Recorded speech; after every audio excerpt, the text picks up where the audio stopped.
In the misty valleys of the Rhineland, Germany, where the Rhine River carved its ancient path through rugged hills, the Rockefeller name first took root in the 17th century. The village of Rockenfeld, now a forgotten whisper on the wind, birthed a lineage of resilient souls. Johann Peter Rockefeller, born in 1681, was a man of the soil and the sea, a farmer-turned-miller who dreamed of horizons beyond the feudal grip of Europe.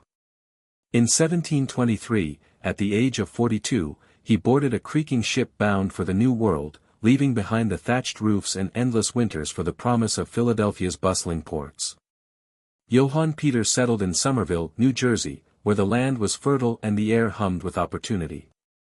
He became a plantation owner, his hands calloused from tilling fields and his ledger filled with the quiet arithmetic of survival. His descendants scattered like dandelion seeds, some to New York, others to the frontier towns of upstate.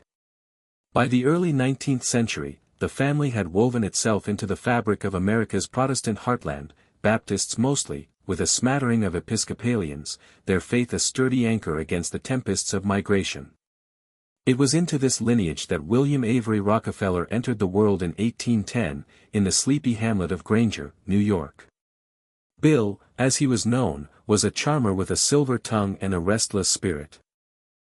Tall and broad-shouldered, with piercing blue eyes that could sell ice to Eskimos, he peddled novelties and miracle cures across the countryside, elixirs promising eternal youth, tonics for the ailing soul.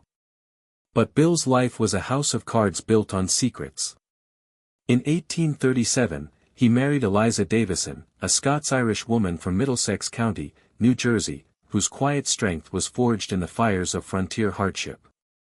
Eliza was devout, her Bible worn from nightly readings, her hands forever stained from garden soil and laundry soap.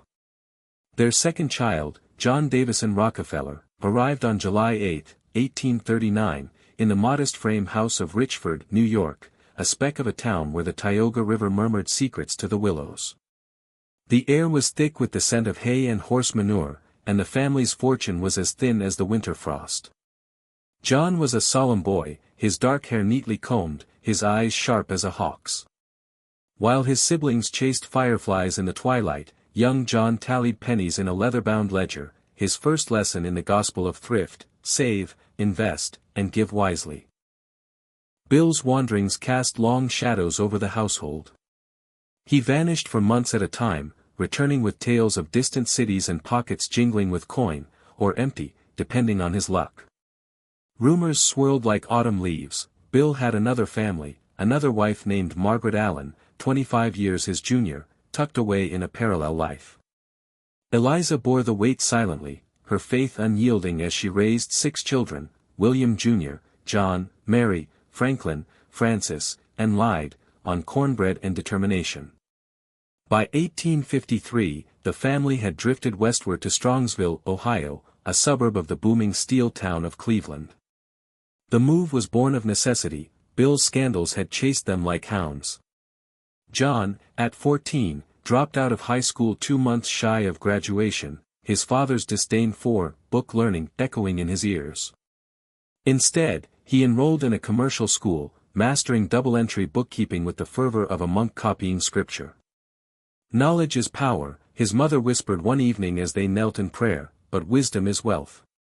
On September 26, 1855, his job day, as he would eternally commemorate it, 16-year-old John stepped into the offices of Hewitt and Tuttle, commission merchants on the docks of Cleveland. The salary was $50 a year, plus $3.50 a week in board. He worked from dawn's first blush to dusk's reluctant fade, his quill scratching figures under the flicker of gas lamps. Every cent was accounted for in Ledger A, tithes to the Erie Street Baptist Church, loans to struggling neighbors at 7% interest, and the occasional wildflower bouquet for Eliza. "The Lord helps those who help themselves," John would say, echoing Benjamin Franklin, though his true Bible was the balance sheet. The world was shifting beneath his feet. In 1859, Edwin Drake struck black gold in Titusville, Pennsylvania, igniting the oil rush. Barrels of crude bubbled from the earth like dragon's blood, promising fortunes to those bold enough to tame it. Cleveland, with its railroad snaking like iron veins, became the refining heart of the frenzy. John watched from afar, his accountant's mind calculating risks and yields. The Civil War erupted in 1861, a thunderclap of cannon fire that disrupted trade but fattened northern coffers. John, like many young men of means, hired a substitute to march in his stead, $300 well spent, he reasoned, for the greater good of industry. In 1863, at 24, John plunged into the fray. With partners Maurice B. Clark, a grain merchant, and Samuel Andrews, a chemist with a knack for cracking kerosene from crude, he built Excelsior Works, a refinery in Cleveland's Gritty Flats district. The air reeked of sulfur and ambition, the ground slick with spills. "Oil is the blood of the future," John declared one fog-shrouded morning, as the first barrel gurgled through their stills. Profits soared, $17,000 in the first year alone. But John chafed at Clark's caution. "We build empires, not sheds," he argued in heated boardroom clashes. Romance bloomed amid the chaos. Laura Celestia Seti Spellman, his childhood sweetheart from Cleveland's abolitionist circles, was a teacher with auburn hair and a spine of steel. They had courted for 9 years, their letters a tapestry of shared ideals, education for the freed slaves, temperance against the bottle's curse. On September 8, 1864, in a hushed ceremony at the Spellman home, they wed. Seti, ever the moral compass, whispered vows of partnership in faith and fortune. Their first child, Bessie, arrived in 1866, a cherub with her mother's eyes. By 1865, John bought out his partners, renaming the firm Rockefeller and Andrews. He struck a Faustian bargain with the railroads, volume shipments for rebates that undercut rivals. Jay Gould's Erie line was first, then the Pennsylvania. "Rebates are the rails of progress," John confided to Seti one night, as rain pattered on their Euclid Avenue home, Cleveland's nascent Millionaires' Row. Alta followed in 1871, Edith in 1872, and finally, the heir, John Davison Rockefeller Jr., born January 29, 1874, amid the clatter of typewriters and the scent of ink. The 1870s dawned like a furnace blast.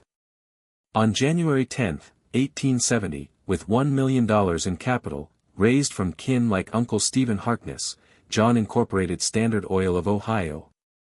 It was the largest corporation in America, a behemoth controlling 10% of U.S. refining. William Jr., the prodigal brother with a gambler's grin, joined as co-founder, his flair for sales complementing John's iron calculus. "Together, we are unbreakable," William toasted at the inaugural board meeting, clinking glasses of unfermented cider. The Panic of 1873 crashed like a tidal wave, Black Thursday, September 18, when stocks hemorrhaged value and factories shuttered. But Standard Oil thrived in the wreckage. John scooped up faltering refineries in Pittsburgh, Philadelphia, and the oil regions, his mantra, "Buy low, refine high." By 1877, at 38, he commanded 90% of America's oil flow. Kerosene lit homes from Boston to San Francisco, lubricants greased the gears of industry. Overseas, Europe and Asia clamored for the golden liquid, Standard's tankers slicing the Atlantic like knives. Yet shadows lengthened. The South Improvement Company scheme of 1872, a clandestine pact with railroads for exclusive rebates, backfired spectacularly. Public outrage branded it a conspiracy against the people. John weathered the storm, emerging with 22 of Cleveland's 26 refineries in his fold, the Cleveland Massacre. Critics held monopoly, but John saw efficiency. "Competition is a sin," he once quipped to a reporter, half in jest. In 1882, the trust was born. Standard Oil's affiliates merged into a labyrinthine holding company, shares funneled through 41 trustees. It was legal wizardry, centralizing power in a web of subsidiaries. Headquarters shifted to 26 Broadway, New York, a granite fortress dubbed the Fortress. The Rockefellers relocated to 4 West 54th Street, a Gilded Age palace of marble and mahogany. Seti hosted Bible studies in the parlor, Her Grace a Bomb Against the Barbs of Ida Tarbell's 1902 McClure's Exposé, The History of the Standard Oil Company, a muckraker's scalpel dissecting the empire's veins. John's hairless scalp, a cruel gift of alopecia in the 1890s, became his trademark, the bald eagle of capitalism.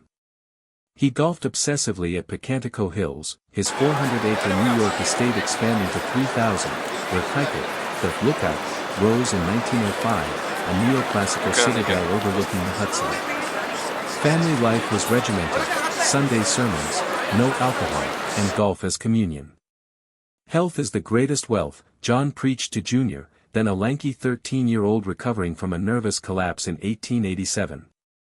The trust's zenith came in the late 1890s, dividends at 31%, unchallenged dominion. But the Sherman Antitrust Act of 1890 loomed like a guillotine. Ohio's Supreme Court dissolved the trust in 1892, John pivoted to New Jersey incorporations.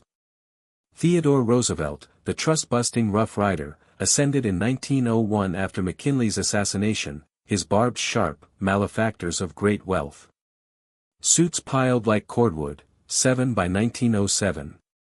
Junior, fresh from Brown University in 1897, joined 26 Broadway, his role a shadow puppet to Father Strings. Tall and earnest, with SETI's moral fire, he chafed at the machine. In 1901, he wed Abby Aldrich, daughter of Senator Nelson W. Aldrich, in a Warwick, Rhode Island, extravaganza. Abby, a bohemian spirit with a painter's eye, birthed Babs, Abby, in 1903, John III in 1906, Nelson in 1908, Lawrence in 1910, Winthrop in 1912, and David in 1915. Their brownstone at 10 West 54th became a salon for modernists, Picasso sketches on the walls, jazz humming from phonographs. Tragedy struck in waves. Bessie died of heart failure in 1906 at 40, Eliza in 1889. Bill, the enigmatic patriarch, shuffled off at 96 in 1906, his bigamy splashed across Hearst's world in 1908, a scandal that singed the family name. Chapter 3, Flames of Fortune, Trials and Triumphs. May 15, 1911, the Supreme Court's hammer fell. Standard Oil was cleaved into 34 shards, Exxon, Mobil, Chevron's forebears, its monopoly shattered. John, then 71, shrugged, "This is a blessing, God has given me the strength to endure." His wealth peaked at $900 million, adjusted to billions today. Retirement beckoned, but not idleness. With advisor Frederick Gates, a Baptist-turned-efficiency expert, John funneled fortunes into philanthropy. The University of Chicago, seated in 1889, bloomed, Spelman College for Black Women rose in Atlanta. The Rockefeller Institute for Medical Research, 1901, now university, pioneered experimental medicine. The General Education Board, 1902, uplifted the South schools, race-blind. In 1913, the Rockefeller Foundation launched with $100 million, to promote the well-being of mankind. Hookworm campaigns eradicated southern plagues, yellow fever vaccines saved tropics. But 1914 brought blood on the ledger. At Colorado Fuel and Iron, a Rockefeller subsidiary, 9,000 miners struck for union rights. Evictions led to tent cities. On April 20, the Ludlow Massacre, National Guard machine guns raked a camp, killing 24 women, children among them. Upton Sinclair's protests besieged Kikett, a bomb meant for Junior exploded prematurely, claiming wobblies. Junior testified before Congress, his voice steady, "We uphold the open shop." Yet the stain lingered. In 1915, with Mackenzie King, he toured the camps, shaking hands with survivors, a PR pivot to paternalism. World War I raged from 1914, the Rockefellers donating millions to relief. SETI passed in 1915 at 75, her hand in John's as she whispered, "Well done, good and faithful servant." Junior, exhausted, retreated to Kellogg's Battle Creek Sanitarium in 1922 for rest cures, enemas and wheat germ. The Roaring Twenties glittered. Jr. acquired the cloisters for the Met in 1925, launched colonial Williamsburg's restoration in 1926, resurrecting Virginia's past brick by brick. The 1929 crash felled titans, but Rockefeller Center, John Jr.'s Depression-era dream, rose from Manhattan mud, 19 skyscrapers birthing 75,000 jobs. A city within a city, Abby called it, her MoMA co-founding in 1929 a beacon for modernism. John Sr. wintered at the Casements in Ormond Beach, Florida, golfing till 97. On May 23, 1937, he died quietly, his last words a golf joke. Jr., now patriarch, transferred the mantle, $537 million given away, land for Acadia National Park, 11,000 acres by 1929, UN headquarters donated in 1946. The five sons of Jr. and Abby, John III, Nelson, Lawrence, Winthrop, David, scattered like arrows from a bow, each etching legacy in diverse soils. John D. Rockefeller III, the eldest, born 1906, was the quiet visionary. Post-World War II, he bridged East and West, rehabilitating the Japan Society, founding the Asia Society in 1956. His passion for population control birthed the Population Council, Lincoln Center's 1956 inception ode to his art's fervor. Peace through understanding, he toasted at galas, his collection of Asian art rivaling museums. Married to Blanchette Hooker, he fathered four, including Jay, who would storm West Virginia politics. John III perished in a 1978 car crash, his ashes scattered in Japan, a poet's end. Nelson Aldrich Rockefeller, 1908 to 1979, was fire incarnate, liberal Republican, thrice presidential contender, 1960, 64, 68. As New York's governor, 1959 to 1973, he built highways and housing. As Ford's VP, 1974 to 77, he chaired commissions on CIA abuses.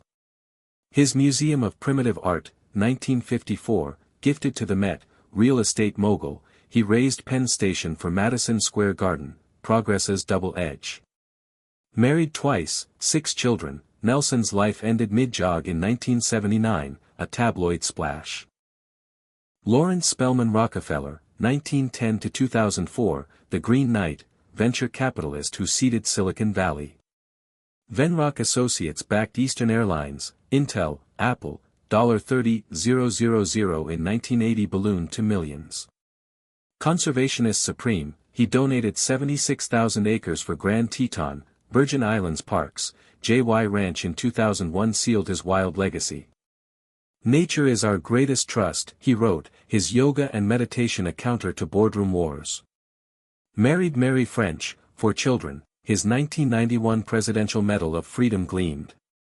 Winthrop Rockefeller, 1912 to 1973, the Southern rebel, exiling to Arkansas in 1953, he built Winrock Farms, a model of racial integration. As governor, 1967 to 71, he desegregated schools, reformed prisons, echoes of Ludlow's ghosts. Arkansas can be a promised land, he boomed, his cigars and bourbon a wink at Baptist roots. Son Win Jr. followed as lieutenant governor. Winthrop's 1973 heart attack silenced a lion. David Rockefeller Sr., 1915 to 2017, the banker king, Harvard 41, grandson of the founder. Chairing Chase Manhattan, now J.P. Morgan, he globalized finance, mergers, Saudi ties, the Shah's 1979 refuge sparking revolution's ire. Urbanist, One Chase Plaza, 1961, World Trade Center, 1973. Philanthropy poured $900 million, his 1998 Medal of Freedom capped a century. Married Margaret McGrath, 6 children, at 101, he dined with Kissinger, dying peacefully. Memoirs are for posterity, he quipped, his book a roadmap of power. The 4th and 5th generations bloomed. J. Rockefeller, born in 1937, West Virginia governor, 1977 to 85, senator, 1985 to 2015, championing health care. David Jr., born in 1941, chairs Rockefeller Center, Sales for Peace. Ariana, born in 1982, fashion designer and equestrian. Valerie Wayne crusades against Exxon on climate. The 2016 lawsuit accused fraud on global warming. By 2025, 150 descendant Stewart trusts from 1934 and 1952, diversified into tech, renewables. The Rockefeller Brothers Fund divested fossil fuels in 2014, the Family Fund in 2016, Foundation in 2020. Equation Campaign, 2021, battles new oil rigs. Residences like Kikit, now Tours, and 740, Park Avenue whisper of opulence past.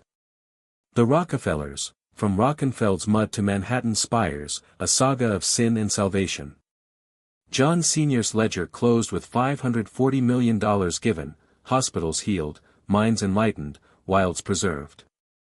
The rock of the Lord is our foundation, Jr. inscribed on Kikit's gates.